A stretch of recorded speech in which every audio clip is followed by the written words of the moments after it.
The develop project management plan process includes developing a change management plan, which is a tool that is used to manage changes to the project scope, schedule, budget, and quality.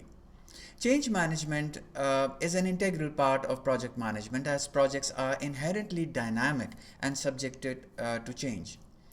The change management plan outlines the procedures for identifying, assessing, approving, and implementing changes to the project.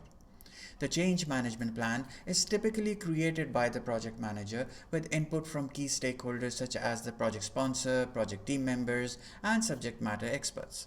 It includes the following key elements. The change control procedure.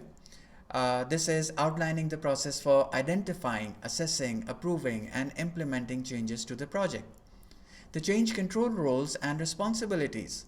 This is outlining the roles and responsibilities of the project stakeholders in relation to change management. Then we have the change request form, which is outlining the information that is required to be included as part of a change request. The change log, it's outlining the changes that have been made to the project and the reasons for those changes. The impact assessment is outlining the potential impact of changes on the project scope, schedule, budget, and quality. Then you have the communication plan, which is outlining how changes will be communicated to the stakeholders. The change management plan is reviewed and approved by the project sponsor and other key stakeholders, such as the project manager and the project team members, before it is actually implemented. It serves as a guide for the project, providing a clear and concise overview of the procedures for identifying, assessing, approving, and implementing changes to the project.